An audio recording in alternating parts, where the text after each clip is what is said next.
It's Wednesday, June 17th. This is CTV at 6. Here's what's making news tonight. Maritime towns struggle to deal with problems typically found in the cities. Crown prosecutors wrap their case against a man accused of killing 2 boys. Clouds move in through the day tomorrow and are followed up by a rainy Thursday night. Live from our Maritimes News Center, this is CTV News at 6. Here is Todd Battis.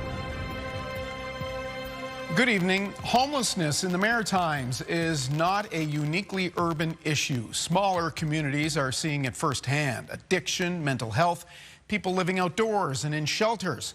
Tonight, CTV's Emma Convey is in New Glasgow, one town struggling to deal with it all.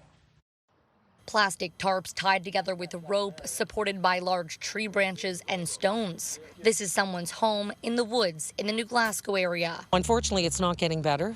It's getting worse. And it's by the day getting worse. Community members say it goes beyond just homelessness. It's mental health and addiction. They say there's open drug use and drug paraphernalia throughout the town. We see people injecting themselves with, I'm not sure what, but just on the streets, on the stoops of businesses, wherever they can, really. I had a bench, actually, on my property, and we had to take the bench away because people were sitting on it and injecting themselves in front of the bench. Kyle Lees moved to New Glasgow from the Niagara region of Ontario 4 years ago. His plan was to start a family in a quiet community. He says it's far from what he expected. He started volunteering with community groups to clean up encampments. Now he's been documenting what's been happening since 2023 and advocating for change. We should be able to have open correspondence with the community, public officials, and the shelter. Rather than it devolving into a like a compassion fest, right? Or you have no compassion or you have no whatever. We all have compassion, but compassion with consequence is important. Unhoused folks is not as simple as they just don't have a place to live. There are so many other challenges that come with that. We've seen an increase in addictions, and to take that even to another level is what we're finding is the toxicity of our drugs. The mayor says there isn't a day that goes by where she doesn't hear the concerns. Community members understand there isn't a one-size-fits-all solution to this, but they tell us they're tired of seeing the problem continue to worsen. For a small community in Nova Scotia, it's a problem they feel goes beyond their size. I've seen people practically almost naked walking around. It's disturbing. The mayor says part of the solution could be a 24-hour recovery facility. Emma Convey, CTV News, New Glasgow, Nova Scotia. There's a live look at Moncton right now. It is very dark, 24 degrees. That's one of the communities CTV meteorologist Kaylin Mitchell is watching for severe weather right now. So, Kaylin, it's on the map behind you. Why don't you take it away? There are definitely some thunderstorms in the vicinity of Moncton right now, and that southeastern corner of New Brunswick is one of the areas that have received reports and pictures of hail from. We're going to have one of those pictures for you coming up at the end of the show. Moncton is underneath that severe thunderstorm watch. It does cover a good portion of New Brunswick, with the exception of basically the southwestern corner of the province. At the top end of these thunderstorms, they do have the potential of producing some hail that could be up to around nickel size. Potential for wind gusts of 80 kilometers per hour or higher, and the potential for some rainfall rates between 10 to 25 millimeters an hour. Now, watch means you need to be ready for that type of weather to be in your area. A warning would be it's either imminent or occurring, and at that point in time, you definitely want to be heading inside. In fact, that may be my general advice for anybody who has one of these thunderstorms around for New Brunswick this evening. Just head inside, wait them out. Lightning is dangerous at any time. Thunder roars, head indoors. Want to wait at least 30 minutes after the last clap of thunder. These are going to be winding down, by the way, a little bit later on this evening. They should be greatly diminished by around 9 p.m., but let's take a closer look at what's going on with them at this time. So here's a look at live radar right now. You can see we have several of these thunderstorms scattered around the province. A little bit of a line moving up towards the north. We'll take a closer look at that in just a moment.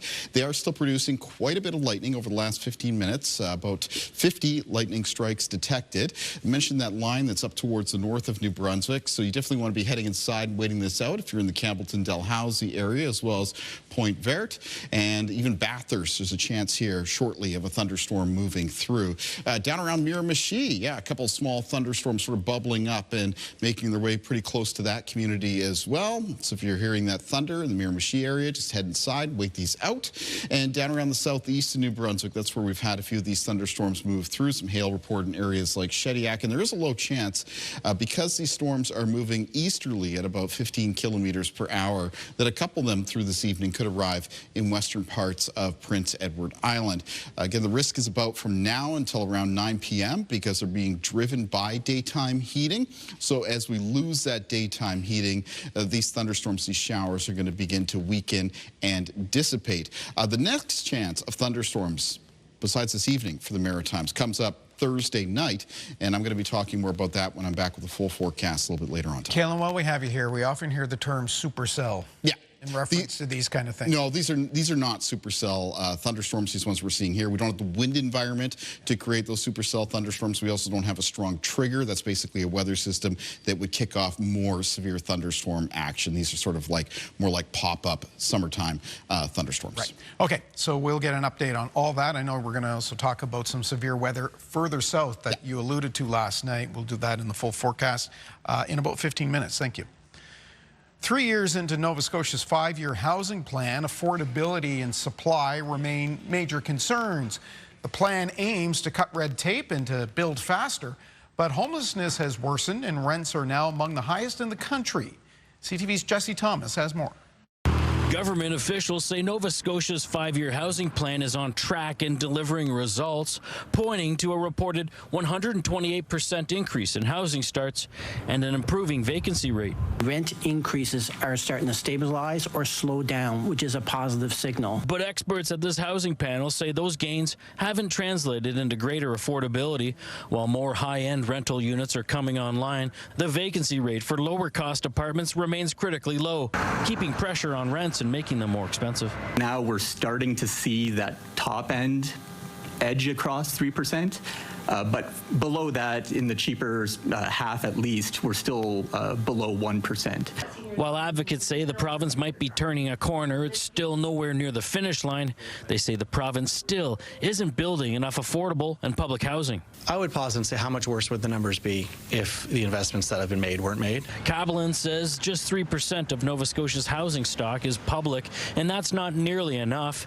There are 12,000 public units, but he points to the 8,000 people on the housing wait list. Protect Nova Scotians from another housing crisis as we get through this one. We need to invest in community housing at scale. The province maintains the solution to the housing crisis is more supply, but critics argue it's not just about building more homes, it's about building the right kind of homes. Government says the market will adjust. There's not much sense building those apartments or condos at the higher level if nobody's going to get into them. As we heard from government officials today that housing remains a top priority of this Houston government, they stress that's why more than $330 million has been dedicated in this year's budget to be spent on housing initiatives, Todd. All right, Jesse Thomas with some new housing under construction right behind him in north end of Halifax. Thank you. And a little later in the show, we'll talk about costs, community, and the impact on mental health. That's in our interview segment at 6:35, and there's more on the website, ctvnewsatlantic.ca. A Halifax man is getting a new trial on one of his 2 separate murder convictions. Adam Drake was found guilty of first-degree murder for the 2016 shooting death of Tyler Kaiser. But in a 2-1 decision handed down today, the Nova Scotia Court of Appeal overturned the conviction and ordered a new trial. The identity of the shooter was the central issue at the original trial, with a key Crown witness the only one to identify Drake. The Court of Appeal found the trial judge erred by relying on evidence that could not confirm the witness's truthfulness. It seems the Crown will proceed with a second-degree murder trial. Drake is also appealing his second-degree murder conviction in the 2022 death of Halifax rapper Pat Stay. To St. John, where Crown lawyers wrapped up their case against the man accused of the 2025 stabbing deaths of 2 boys in that city. CTV's Nick Moore has the day's events from court. Roman Commissioner has been charged with 2 counts of first-degree murder in the deaths of a 10-year-old boy and a 17-year-old boy last year. Commissioner has pleaded not guilty to the charges. The Crown's only witness today was Robert Faulkner, an examiner with the RCMP Digital Forensic Service. The day was spent going over several pictures, emails, videos, text messages, and screenshots found on 5 devices that were seized. Prosecutors asked Faulkner to validate the timestamps of evidence found on the devices, and jurors had copies of the evidence in front of them. A court-ordered publication ban prevents any information from being shared that could identify the 2 victims. Another court ruling has allowed media to report that this case is connected to an alleged case of domestic violence. The Crown wrapped up its case late this afternoon. So while the Crown has wrapped up its case and will not be calling any more witnesses, court will resume tomorrow when it will be the defense's turn to present its evidence. Todd. Thank you, Nick. More at court in the city's uptown. The owner of a pet killed by another dog is speaking out tonight about the need for better protections. Here's our Ryan McDonald. It's been a week since Tim Wright's dog, a 3-year-old Maltipoo named Miles, was attacked and later died. In my life, it's the most traumatic thing I've ever seen. Wright says he was walking his dog on Bay Street in Whitney Pier a little past 8 a.m. when they passed in front of another dog owner's home. My dog was on his leash, and the dog took one look at mine and lunged, snapped his leash, and he grabbed my dog, and he thrashed him right before my eyes. Wright took Miles to the vet, where he was put down because of his injuries. He spoke to the other dog's owners, and when there was no resolution, he contacted police, who told us the matter has been referred to the SPCA. We contacted the Nova Scotia SPCA, who confirmed that this is an open case being investigated under a CBRM animal control bylaw. And our goal as the SPCA is never to just euthanize a dog, but we have a responsibility to protect the community. The SPCA's chief inspector couldn't speak to this specific case, but does say there are a number of outcomes available. So there could be a fine. There could also be a restriction if the bylaw allows for not owning animals in the future. That's a pretty rare occurrence, but it's typically a fine. I miss them. Grandchildren miss them. Back in Whitney Pier, Wright is also concerned a person could be hurt too. I don't know the right answers to this, okay? I don't, but, you know, this is a terrible tragedy, and the community needs to know what's going on. The SPCA says an investigation like this can be over in days if the pet owner is easy to reach, but if they're not, it can take longer. Ryan McDonald, CTV News, Whitney Pier, Nova Scotia. New Brunswick's coroner service has announced an inquest into the death of a 48-year-old inmate at a jail last year. Jean-Martin Couture was found unresponsive in his cell last September at the Dalhousie Regional Correctional Center. He later died at the Campbellton Regional Hospital. The coroner's inquest will begin July 6. A provincial by-election has been called for next month on Prince Edward Island. Premier Rob Lance has called the by-election to fill a vacancy in Province House. The seat for the District of Cornwall-Meadowbank has been vacant since the death of former Health Minister Mark McLean, who was first elected as a progressive conservative in 2021. The 56-year-old politician died in March from a serious illness. The vote is scheduled for July 13th. Advance voting begins on the 4th. Nova Scotians with disabilities are getting more choice in where and how they live. The province has launched its Home Share program, connecting people who have extra room in their homes with those looking for a place. CTV's Hafsa Araf has details. For many, home is more than just a place to live. It's community, connection, and now possibly an opportunity to support someone else. My message to Nova Scotians is if you have room in your home and room in your heart, reach out to one of these service providers, and you might be able to really make something that enriches your life, but also another Nova Scotian's life too. Which is what the province is hoping to inspire through a new program called Home Share, an initiative to help people with disabilities live in shared homes across Nova Scotia. The matching process happens when somebody applies to be a home share provider, and they go through a really lengthy screening process. The province is spending more than $2 million and partnering with 10 community organizations to help make the matches. Organizers stress this isn't simply about filling rooms, it's about finding the right people to live together. Really, the home study is a very lengthy process. So it is multiple interviews over multiple days, and you really do get to see a lot of what a person's intentions are. Safety has also been built into the model. Organizations will conduct regular check-ins, including visits outside the home, while family and community supports remain involved. There's already been some home visits and some applications. I think a few dozen are active as we speak today in some stage in the process, so that's good. Organizers say it's too early to predict when the first matches will happen, but the work is already underway. Hafsa Arif, CTV News, Elmsdale. Racing doesn't get underway for a couple of days, but evidence of Sail GP in Halifax is everywhere along the waterfront. The international racing event brings the world's fastest vessels and a legion of fans with them. CTV's Jonathan McGinnis looks at preparations. The finishing touches are being made ahead of this weekend's Sail Grand Prix in Halifax. This is my hometown, so it's amazing to be back here for the second edition of the Canada Sail Grand Prix. The first year was in 2024. The event set attendance records with over 50,000 fans cramming the waterfronts in Dartmouth and Halifax for the two-day event. I think it's going to be absolutely fantastic once again. I think you're going to see record crowds on the waterfront. I think people know what to expect. This year, there is an additional viewing option on George's Island and a much bigger 16-meter tall grandstand that holds 4,000 spectators. It's the highlight of the circuit for us, just home crowd advantage. You know, we have got a lot of locals on the team from here, so we're so incredibly excited to sail in front of the beautiful waterfront with all the home fans. Those home fans made an impression 2 years ago. One of the highlights for me is we can sail super close to the wall here, and we actually got the screams from the crowd picked up in our microphones on the boat. That's how lively the crowd was. Unlike in 2024, Sail GP has made a 2-year commitment. We know they'll be back on Halifax Harbor next spring.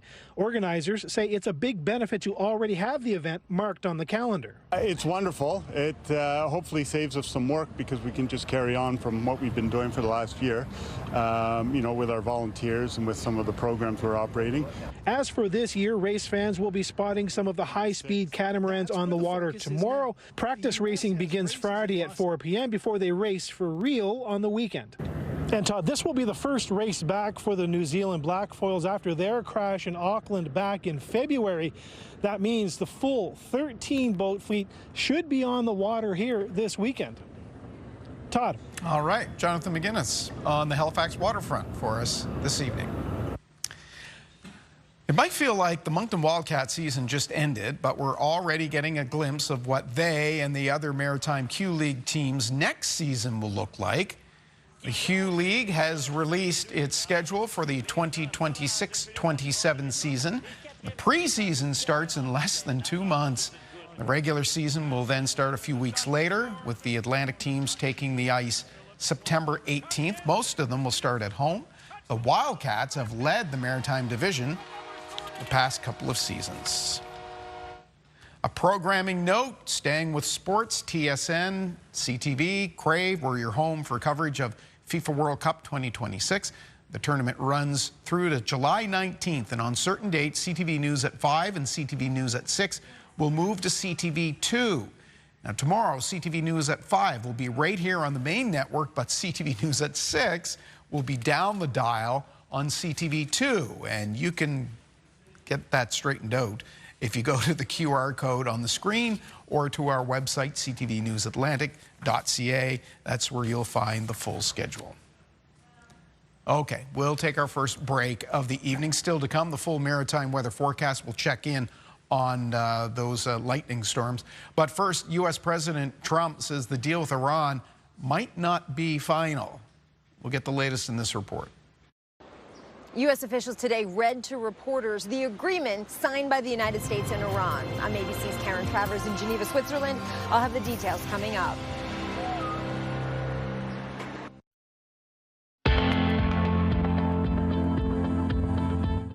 This is your Campfire Conditions Report, brought to you by Pine Acres RV, where customers become friends. Restrictions are valid until 2 p.m.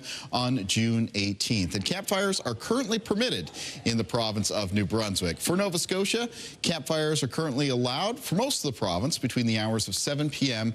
and 8 a.m. The exception, Victoria, Cape Breton, Richmond, and Guysborough County. There, you can have campfires between 2 p.m. and 8 a.m. Campfires are currently allowed for Prince Edward Island, with domestic brush burning permitted between the hours of 2 p.m. and 8 a.m. Now, there may be some additional municipal restrictions and bylaws that apply, so to be sure to check in on those.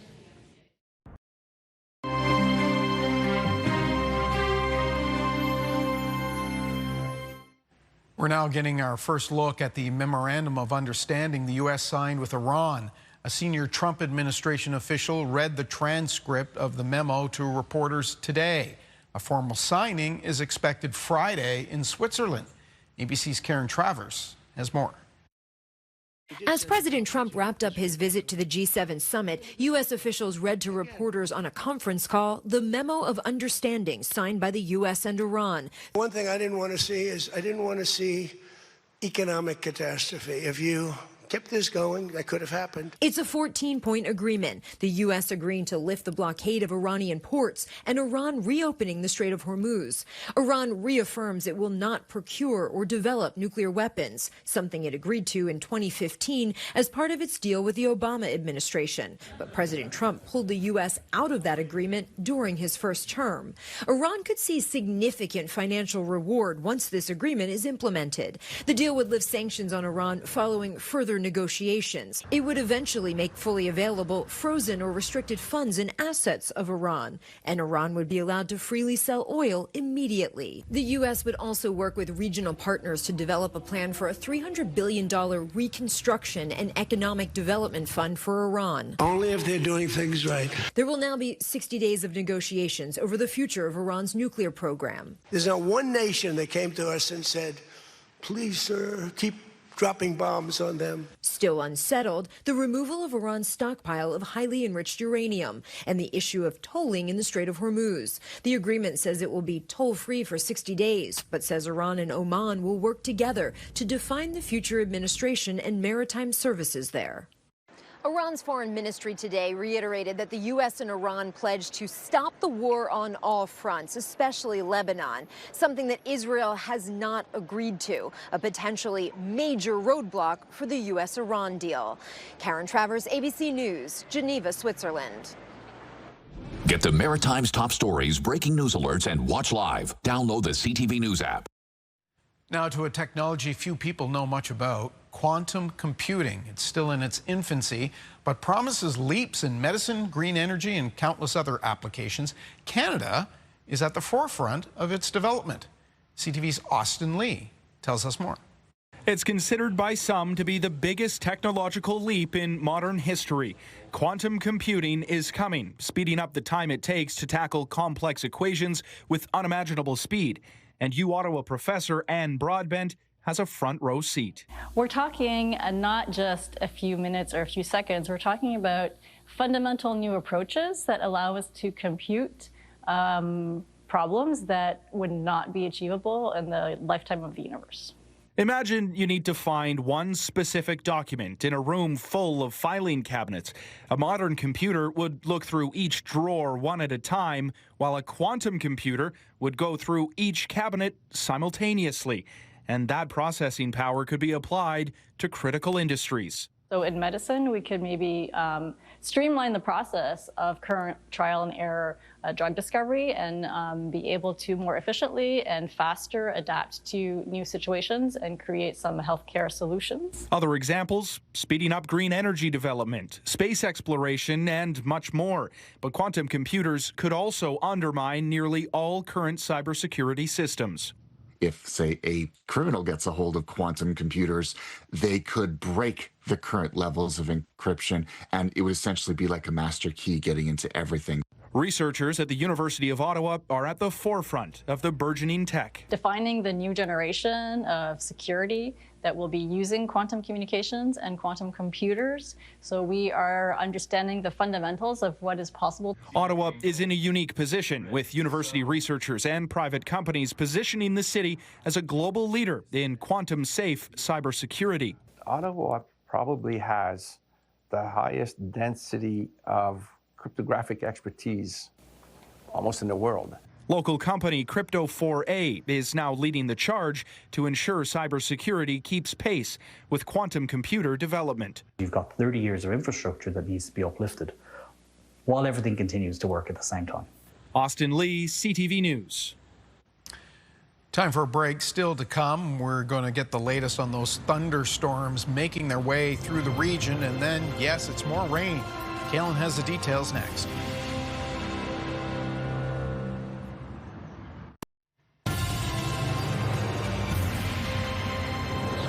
Hello to everyone watching on Grand Manan this evening. We know you're there. 16 degrees. That's the Swallowtail Lighthouse, of course, a beautiful sight. Kalen, we got to take the show on the road one night and do it from Grand Manan. I'd love to, for sure. We're overdue. Get some fresh dulse. That's be fantastic. It looks pretty decent there. Yeah, absolutely. So Grand Manan in that southwestern area of New Brunswick is one of the areas where I'm not really expecting much in the way of thunderstorm activity. Temperature's a little bit cooler. You've got that marine influence from the Bay of Fundy. Other areas, New Brunswick, though, at this hour, still seeing some thunderstorms. It's going to be coming to an end a little bit later this evening. And Todd, you mentioned this as well a little bit earlier. Quick update, we do have our first named storm of the Atlantic hurricane season. This happened today. This is Tropical Storm Arthur.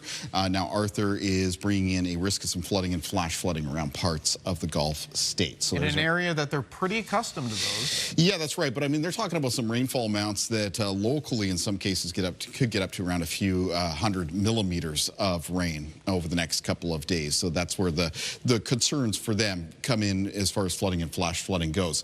Now, these thunderstorms that are active in New Brunswick right now, they could pack some downpours as they move through. I've also received reports and pictures of small hail with them. Of course, lightning is dangerous at any time, so you should be heading inside and waiting these out. Our next risk of thunderstorms for the Maritimes comes Thursday night with a more widespread rainfall expected for the region. So let's talk a little bit more about that. It begins with a low pressure system making its way to the Midwestern U.S. and then moving up through southern Ontario and in towards the St. Lawrence River Valley on Thursday. So the center of this weather system is not going to be coming directly through the Maritimes, but the weather fronts with it push out towards the eastern seaboard, including us. So the first of the rain and showers is actually expected to make an appearance in western areas of New Brunswick Thursday afternoon, with rain and showers becoming more widespread for the Maritimes Thursday night into early Friday morning. And within this rain, there is a low risk of some small embedded thunderstorms or some downpours, especially for parts of Nova Scotia, southern areas of New Brunswick, and Prince Edward Island.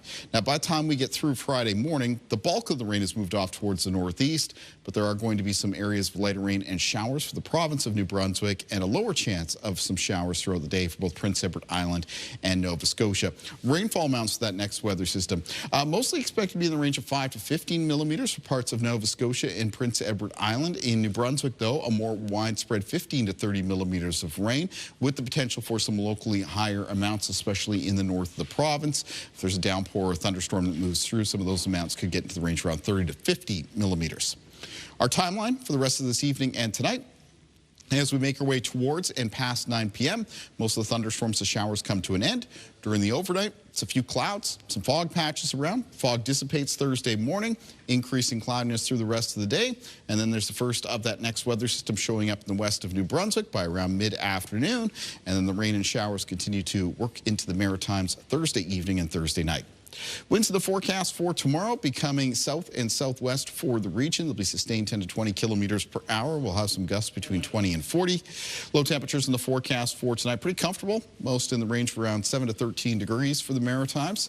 And then here's a look at the highs in the forecast for tomorrow. In the north of New Brunswick, mostly between 21 and 24, though 19 degrees on parts of the coast. Fredericton near 22, St. John near 19 degrees, 24 degrees, a little bit warmer in the southeast New Brunswick. And Prince Edward Island holds on to some warmer temperatures for Thursday. A lot of highs between 22 and 26, near 20 at Surrey.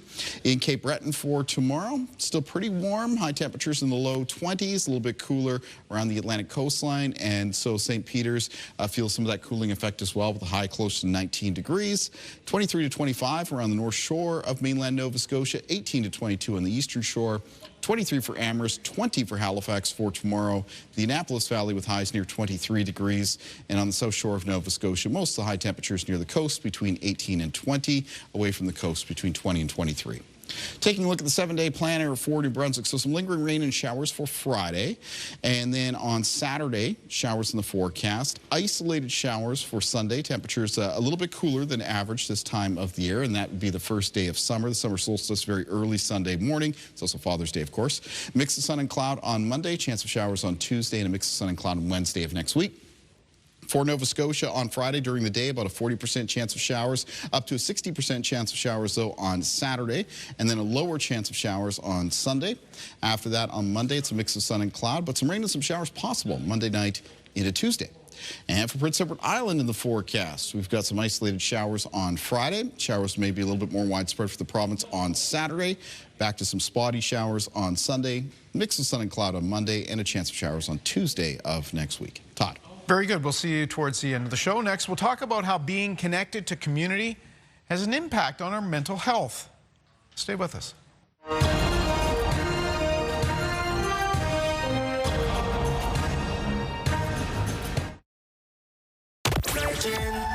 Okay, so we want to say thank you so much for all your donations for our Make-A-Wish Foundation broadcast. You've made a lot of kids' wishes come true. And make sure you join us for Stop the Pump. It returns Monday. Win some gas starting at 7 a.m.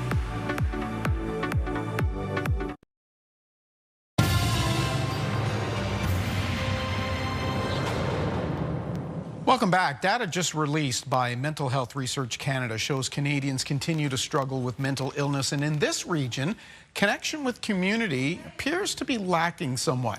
Akila Peoples is CEO of Mental Health Research Canada, and she joins us from Mississauga. Nice to see you. Thank you, Todd. Nice to see you, too. Thanks for having me Let's today. start with that last point that I mentioned. We've long heard that belonging matters. We know that, being part of a community, and that seems to be an issue in Atlantic Canada. It does. We've been tracking the mental health of Canadians since April 2020. And in this most recent data collection, the data showed that 41% of people who live in Atlantic Canada indicated that they had participated in a group or community activity in the last year. But compare that to the rest of Canada, which said 48% had done that. So a sense of belonging and a sense of community has been correlated with better mental health. So this finding was unusual. Yeah, I was surprised by it. I think viewers might be surprised by it to hear that. We often think of the Maritimes as tight-knit, very supportive, neighborly community, but obviously there's a gap there.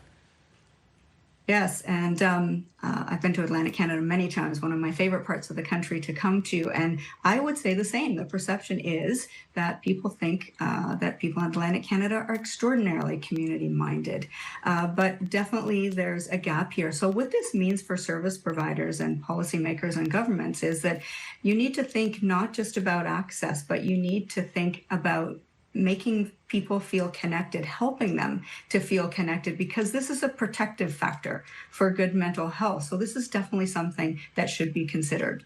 And that's involvement. Yes, involvement, engagement, connecting with others, participating in your community, a sense of belonging. Right. Your study also expresses concern about people leaving or ending mental health care early. Why does that happen? Well, you know, the good news is more people are reaching out for mental health. So that's the good news part of this. But you're right. The data reveals that 56% of people have told us that they are leaving support earlier than needed or before their needs were met.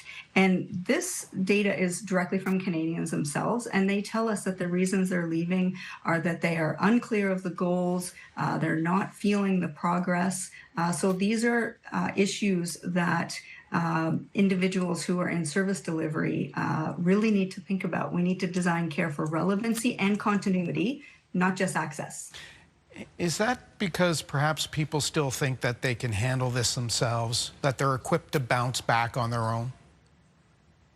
There's likely an element of that, and a separate report we just put out last week was looking at young men and boys, and that's definitely an issue with that demographic. There's the I just want to tough it out, I can handle this type of attitude, that seeking help for that demographic is seen as a sign of weakness. So we need to change the stigma and the conversation around this. We've talked a lot about cost of living. You can't escape it. It's the big story right now. And your numbers would indicate that it's a real issue, that it's having a deep impact on the well-being of Canadians. Yes, and the scary part of that, Todd, is that we don't see an end in sight to that. We don't see a light at the end of the tunnel. And with this data showing that Canadians' ability to cope is lessened, that means they have less room to absorb more stress. So we need to be very mindful of this and make sure that as individuals, we're reaching out to the people in our lives, in our circles, at our workplaces, and making sure that everybody feels supported. Sometimes it's the people you least expect that need the help the most. Are we a stressed people in this country right now? We are. Our mental health indicators have not returned to pre-pandemic levels. It's understandable. There's geopolitical tensions. There's the cost of living that you've mentioned. Climate change. There's so many issues that we are dealing with at this, inflection point in our lives that sadly it's not surprising that we are stressed. We're certainly a lot more cognizant of it. There's a lot more talk about it. But is it moving the needle at all? I mean, you talk about, will we ever get back to pre-pandemic levels? Well, I certainly hope so. One of the gifts that the pandemic gave us was that we're all much more aware of our mental health and mental pressures that we feel. So we're talking about it more, like you and I are doing now. And I think that's moving in the right direction, but it's not nearly enough. We need to really bust the stigma and talk about our mental health in the same way you and I talk about our physical health. Yeah. There's no shame in that. There's no issue with that. But somehow we just will not talk about our mental health in the same degree as we will. And we all have mental health. We all have physical health. We just need to start talking about it more and make sure that we are working that muscle in the same way we're working our physical health. I have a few seconds left, and I just want to bring up one stat, which I think is sobering. The report says 1 in 10 Canadians are at risk of an eating disorder. And perhaps this won't surprise people. That rises among young women. That's right. Our data shows 1 in 10 Canadians are at risk of preoccupation with eating or unhealthy eating habits, and it rises to 1 in 5 if it's young women. This is a coping mechanism, like screen time, like drugs, like all kinds of other issues. It's a coping mechanism. It's definitely something to be watched. There's not a lot of national data on eating disorders, and it's something that we really need to pay attention to. Akela Peoples, there is a lot in this study, the Mental Health Research Canada. Thank you for shedding some light on this for us tonight. Thanks so much, Todd. Appreciate it. We'll take a break. We'll be back with much more.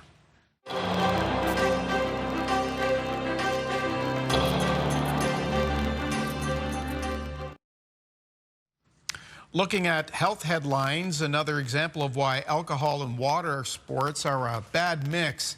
Here's CTV's Amanda Debison with tonight's edition of The Lifeline. A new study has found the presence of alcohol significantly reduces the chance of rescue when it comes to youth drownings.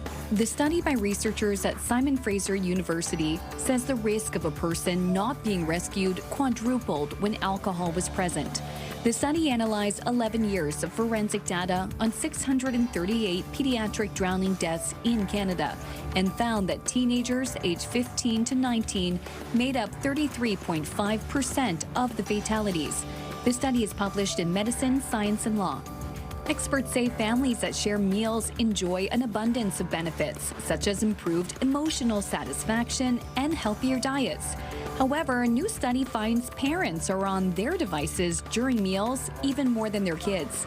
The survey of more than 350 parents found more than 3/4 of them reported media use during their last family meal, mainly smartphone use. Parents also said their children were almost as likely to have used media, with nearly 70% of them also engaging in some form of media use. The kids' ages range from 4 to 10. Experts say making the time for even one dedicated family meal a week with phones put away for 20 to 30 minutes could be worth it. The findings were published in the journal JAMA Pediatrics. Finally, across the pond, the EU Parliament has passed a ban on marketing plant-based foods as steak or bacon.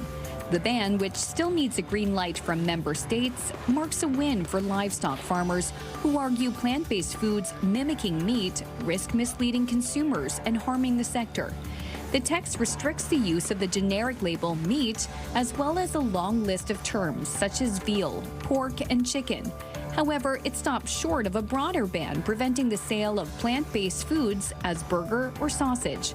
Consumption of plant-based alternatives to meat products has grown fivefold since 2011, according to data from a European consumer group. With Health and Medical News, I'm Amanda Debison for the Lifeline.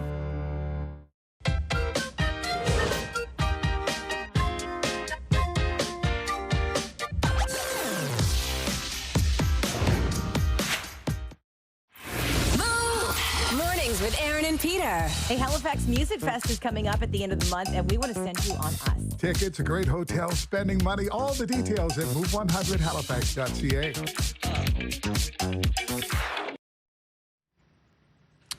On the markets, the Dow ended the trading day down 507 points. As expected, the U.S. Federal Reserve kept interest rates unchanged. BNN Bloomberg's Marilla Fernandez has the details. It's the fourth time they've held the rate. It stays at 3.5 to 3.75%. It's the first announcement under their new chair, Kevin Warsh. The committee is split on what's to come, with 9 officials pointing to at least 1 quarter-point hike this year and another 9 expecting no move or even a cut. Shares of MDA Space gained close to 4% today. The Canadian company makes low-orbit satellites. Shares had been hit on Friday after that massive SpaceX IPO. Elon Musk's company also makes those satellites. SpaceX stock is down today about 5% to $191 US, but it's still well above the IPO price of $135 US. A BC mining company has hired former U.S. Secretary of Homeland Security, Kristi Noem. Nova Red Mining says she will support its mission to use AI to help find critical mineral opportunities. Noem served as secretary for about a year before coming under fire for aggressive immigration crackdowns. Here are the closing numbers for the day. The Canadian dollar is down to 70.84. West Texas Intermediate down to 70.61. Western Canadian Select is down over $5 to 62.14. And the TSX lost 264 points today. Those are your business headlines. I'm Marilla Fernandez. Kayla Mitchell has one more look at the weather and a deck that needs cleaning. That's right, yeah. So here in the north end of Halifax, it's pretty nice right now. It's warm. There's just a little bit of a breeze around. There are parts of the Maritimes, so specifically in New Brunswick, where there's still a few thunderstorms moving through. They're widely scattered, but they are going to be present for the next couple of hours. Most of them should have come to an end by around 9 p.m. this evening. Let's take a look at a viewer picture for tonight, and we should be seeing that here, and that is featuring some hail that came through Shediac, New Brunswick, one of those thunderstorms for today. I want to thank Natalie Wiggins very much for taking the time to send me this picture and the report. And Shediac for tomorrow. Some increasing cloudiness through the day with the high temperature near 22 degrees. It's going to turn rainy for Shediac Thursday night. Taking a look at our day planner around the Maritimes. First thing in the morning, there'll be fog patches dissipating and a mix of sun and cloud. Morning temperatures mostly high single digits and low teens. And then for the afternoon, the first part of our next weather system begins arriving in western parts of New Brunswick. That'll be some rain and some showers. And that wet weather will become more widespread for the Maritimes as we move through Thursday evening and Thursday night, with some showery conditions lingering for parts of the region coming up for Friday. So a little bit of wet weather here to close out the week. Todd. Kaylin, I guess that deck in Shediac didn't need cleaning. It would all melt. Yeah, exactly. It takes care of itself. There you go. Okay, we'll see you tomorrow. Have a good night. Finally for us this evening, from Scotland and Ireland to Brittany and the Isle of Man, it's time to celebrate all things Celtic in Halifax. Proclaimed June 17 to 21st, 2026 as the Halifax Celtic Cultural Festival weekend in the Halifax Regionality. So proclaimed. The flag was raised a short time ago at Halifax's Grand Parade, signaling the beginning of the Halifax Celtic Cultural Festival. Over the next few days, there will be singing and dancing. Yes, of course, lots of food, celebrating a culture and people with deep roots in our region. That is our look at the day here at home. Bruce Frisco has your late update at 11:30. The web and the app have updates anytime I'm Todd Battis. Hope to see you here tomorrow night at 6. Good night.